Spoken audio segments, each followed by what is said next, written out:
Money before men is what modern women openly believe in. I have come to the realization that in my 27 years of life, I have never received the bare minimum from men. I went on a first date last night. The date was on Long Island. He was from Long Island. I'm from Queens. The date was 15 minutes from his house. This man drove to Queens to pick me up and then drive me back to Long Island to then drive me back home. Okay, first, that's for starters. Then he tells me I'm outside. Okay, I walk outside. He's standing outside waiting with holding the door open for me. I've never had that happen. Then he proceeded to hold every single door, pull out chairs for me, order for me. I'm like, gentlemen exist? This doesn't just happen in movies? Not all men are pompous, narcissistic dudes. Like, that's your mistake right there. So I have not clearly received the bare minimum ever in my life. Like, this just opened a can of worms. I'm not taking anything less moving forward. And they say chivalry is dead. But when a man is actually a gentleman, this is the confused response we get from women who don't know what to do when they realize they can't play the victim card, and when they know they're actually in the company of a decent man. You see, these women are so hell-bent in portraying men as creeps, weirdos, and wannabes that they get dazed and confused when a man actually opens the door for them. They don't know if they should feel honored or oppressed, and then they show it to the men by not being traditional at all and refuse to accept their chivalry. That my beautiful wife Isabel would be the first to say that her life truly started when she... So women hire me to help them negotiate in their divorces and prenups. And I really wasn't gonna share all the men's secrets, but while we're here, we might as well. Because you know what men are not doing if the relationship doesn't work out? You know, the ones who ask for the trad wife and who say, like, she makes me the man that I am today. I would not be who I am without her. Yeah, so they're not chomping at the bit to pull out their checkbook when the relationship doesn't work out. Like the guy who was making $60 million a year, and he put up like surveillance cameras in the house to watch her, and he offered her $6 million. Pretty sure 50-50 is 30 million, you know? But that's his money. That's his money. It's not yours. Even though you made him out to be the man that he is today, it's not yours. Or the woman who built a multi-million-dollar business with her husband, 50-50 business owner, and he took her off the bank account, the business bank account. She hasn't seen a dime from her own business in over a year and a half. Or what about the prenup that I worked on, where the guy was worth 35 million and she was making 300K a year before she quit her job so that they could have couple time at night because she was a VP. And then he offered her 50 grand a year if the marriage didn't work out. Like, I think he pays employees in his own company more than that. As women, we are told all the time, if you prioritize the money, you're greedy, you're selfish, you're not about the love. So we're supposed to blindly trust you. But I always say money before men, because the cards that they will play at the end are not the cards they're playing at the beginning. They're not proactively coming to you and saying, gosh, I really honor and respect you for being the woman that you were and for being the wife at home, raising our children and supporting me in my career. They're not saying that. They're hiding money, wiring it somewhere else, taking you off of bank accounts, claiming you could have worked. God forbid you stayed at home and your husband's not even making enough money that you even qualified for spousal. Money before men means prioritizing your bank account. It means prioritizing your financial safety. It means de-risking the relationship choices that you're making, especially if you're gonna be a trad wife. Because I can tell you, I have not seen one case, not one, where the woman talking to me is saying, Joanna, he just really wants to be generous and he really wants to make sure that I'm set up for life since I stayed at home and made him into the man he is today. I've never seen it happen. Money before men. This lack of reciprocity fosters a deep imbalance in our relationships and in our society at large. Up until the Industrial Revolution, women's labor was a significant contributor to the overall economy, and therefore a significant contributor to the economic productivity and prosperity of individual families. For example, through most of Western history, women did not come to the table empty-handed. There is a big difference between a bitter baby mama and a frustrated single mother. If she says, I don't like that you have a girlfriend, so I'm not letting you see our child, that's a bitter baby mama. If she says, I think it's BS that you pick and choose when you want to see your kid, that's a frustrated single mother. If she says, I'm increasing child support if you don't do things my way, that's a bitter baby mama. If she says, I need you to step up and pay for and take care of the child we made together, that's a frustrated single mother. If she won't hand over the child because you were 3 hours late for pickup, that's a frustrated single mother. But if she won't hand over the child because you were 3 minutes late for pickup, that's a bitter baby mama. A very important thing in co-parenting is to not treat a frustrated single mother like a bitter baby mama and vice versa, because these two women are not the same. Let's be honest. How many women on a daily basis walk past Clark Kent not realizing he's Superman? If women spoke to their men and communicated their problems, no matter if it was emotional intimacy or whatever, they wouldn't be in the position they are in. A shocking new claim about the falling marriage rate is raising a lot of questions right now. A new study says the reason fewer people are getting married is because there's a shortage of, quote, economically attractive men. Ask this question all the time. You complain about men, but are you being the type of a woman that a man would want, right? Maybe in the instant when men are not thinking with their big heads and they're saying, oh, whoa, she's half naked, great, I'm gonna go for it. Yeah. That might be what a man wants, but long term, that's not what a man wants. A man doesn't want a girl that's just gonna be naked all the time and put herself out there available for every man to see. You know, that I don't have to be a man to know that that's not what men want. So then you say men suck. I'm looking at you going, I'm not a dude, I wouldn't date you. You know what I mean? Yeah. Again, self-perpetuating problem, not enough women calling out the fact that women are not desirable right now, in my opinion, right? They're sexually desirable, but I wouldn't want to take you home to mom desirable. The reason our grandparents and others before them made it work was because they stopped listening to other people and made their own decisions regardless of the person they liked or didn't. Problem is that there's zero advantage to marriage in the Western world for a man. There is zero statistical advantage. If you use your mind, if you use your head instead of your heart, and you look at the advantages to getting married, there are absolutely not really none. If a woman marries a man and it goes wrong, she has emotional heartbreak, fine. But if a man marries a woman and it goes wrong, he has emotional heartbreak. Plus, everything he has ever worked for is ripped out from underneath him, and he has to give that chick money forever. All you're doing is scaring men away from commitment. And then you have to add in the other hidden element. All women got together and said, we'll only have sex after marriage. Guess what men would do? Get married. But you don't, right? So now you're in Miami. I go to Miami. I can fuck anything in the club. I don't have to marry any of them. If I marry them, I get wrecked. So, like, let's all use our brains here. What am I gonna do? Well, I'm gonna be like, well, no. Name the benefits that a man receives by entering into a contract with a person who is rewarded for breaking the contract. For any reason she deems necessary, a woman has everything to gain, and the man has everything to lose. She breaks the contract. You pay her 25% of each paycheck you get until you're dead. This is on top of losing your kids, your house, your friends, your cars, your savings, and your retirement. We're the prize, not the woman. Be smart. Stay single.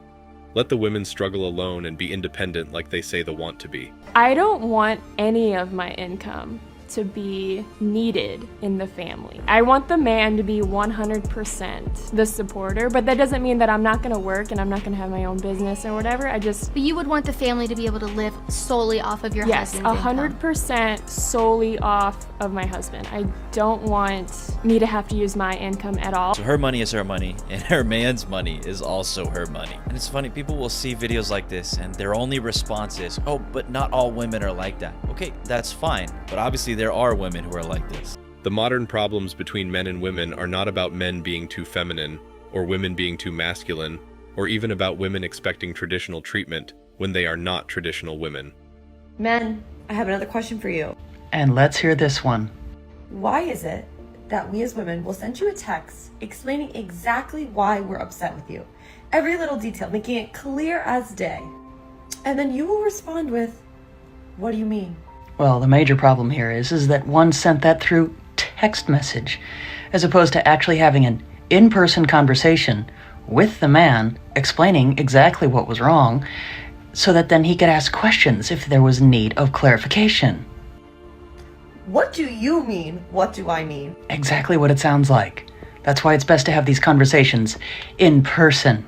Because unless you literally cannot read, which might be the case, I never thought about that, maybe you can't read. But if you can read, there's no confusion. Obviously there was, or else there wouldn't be any need to ask for clarification. Now would there be? Like, nothing makes me want to throw my phone out the window more. Ironically, the fact that one actually is asking these questions probably one makes a lot of people throw their phones out the window. This is why I support just ghosting, because what do you mean? What do I mean? How do you not know what I mean? So yeah, explain yourselves. Like, can you guys not read? I just need to know, because if that's the case, that's a different story. It's not that they can't read. It's just that all that time that one spent sending paragraphs of information to a guy explaining one's feelings would have been better spent with an in-person conversation. The fundamental issue is that women overwhelmingly believe the lie that the dynamic between the sexes is one of men oppressing women. The narrative of oppression convinces women that they are entitled to getting whatever they want from men and from society without having to reciprocate. Does that make sense for you as far as like why divorce is inherently more risky for men? I just feel like you're saying because women tend to be the person who initiates a divorce, correct? Yes. That's why it's riskier for men, but why do women tend to end divorces? With successful men that have money, they cheat. She said it earlier. They do all these things that women don't want to She put said up it earlier. with. It's So a feeling. why- Feelings yeah. change from day to day. Yeah, time so to I time. could have been in love with the person at the moment, but if that person is no longer treating me well just because we're married, I have to say no. That's the Because point. he can't be a good husband. So as a man, That's all I'm asking. If I marry you and Yeah. you decide, you know what, he's not the guy I thought he was anymore, I'm leaving. You take half my stuff and maybe. So is there no risk So? without reward? Oh, so what's You married me, right? No. So once again, this is why You men wanted to marry me. don't want to You get married. thought you loved me enough that it would be worth it to you to marry me and so take real the quick, risk. hold on, stop the show. You just basically admitted it with your own words why guys don't get married. When any guy ends up in a relationship with a single mother, he'd better quickly figure out the order of things. First is her and her money. She is the stunning and brave queen who don't need no man, and she going to slay girl. Remember guys, her money is her money, and you'd better not expect her to part with any of it. But your money is our money, and you'd better not complain when she spends your last penny. Second is her children. The guy learns really fast he played no part in fathering them, and he'd better remember that he better not say anything to those children, or else it's the police and child protection services for him. Third is her house. The guy may have built it and or paid entirely for it, but it's hers all right. The divorce court will forcibly remind any male who disagrees. Fourth is her cars/vehicles. The guy quickly learns her car, family wagon is way more important than his motorbike, car, skateboard, footwear. Fifth is her household pets, especially her cats. Sixth is her furniture and carpets, and the guy had better not get them dirty. Seventh is her cutlery, plates, cups, saucers, salt and pepper shakers, toaster, fridge, etc. The guy will be lucky if he gets to use them. Eighth is the household garbage. The guy gets to take it out to remind him of his place in life. And last is the guy, his money, if he has any left, and what few possessions she allows him to keep. Why would a guy marry someone knowing that there's a 70% chance he will end up no-fault divorced, and then everything he has worked hard for the last 20 years will probably be taken away from him? Men are avoiding marriage because they know that no matter what happens between them and their wives, the justice system is most likely going to see them as the guilty ones and punish them for it. Men are avoiding marriage because they know they can instead spend more peaceful lives without women. They know that there's no point coming home to a woman because A, she's not even going to be there, and B, she's only going to complain and whine. The empowering responsibility to be providers no longer exists for men, and this was the biggest reason men used to get married in the first place. The problem men have today is that we've been educated that men and women are equal. There was this sense and understanding that men are providers, where they are the breadwinners for the family, as well as their protectors from other men or from the evils of society. And if you don't provide that role, you'd get kicked out of your community. Or if the man is an alcoholic or an abuser, he'd be divorced. So, that's what divorce used to mean for men. But now, after the feminist no-fault divorce phenomenon, it has changed the game entirely. Now, the men of this generation and the next who have been brought up in the era of feminism and who are made to believe that men and women are equal, have to then also pay for child support. They have to pay for alimony, fight for their kids, while the society tells everyone that men and women are equal. That doesn't make sense if you think about it. There's nothing in such a situation. No matter where you are, and no matter what age group you belong to, always know that it's not necessary that once you're married happily, it's going to stay like that forever. Women need constant validation, which I believe is just a cop-out for not being content with who they are at certain points in their lives, and not truly being in control of their emotions. The saddest part about all of this is that when you try to speak to people about these issues, including other men, they treat you like you're a crazy person, saying that the moon is made out of cheese. The lies are so deeply ingrained into societal norms that even other men will not listen to you when you try to warn them. Research has found that more women initiate divorce than men, and up to 70% of no-fault divorces are started by women. In the United States, no-fault divorces are legal in all 50 states, and research estimates put the figure of women starting divorce proceedings at 70%. While in the UK, 62% of divorces are started by women. Researchers are saying that women's independence is the reason why more women now want to initiate divorce, and that it is due to feminism that women have such a high number in this particular statistic. Coming to no-fault divorces. No-fault divorce is a type of divorce where the applicant or applicants don't need to provide reasons to the law for filing for divorce.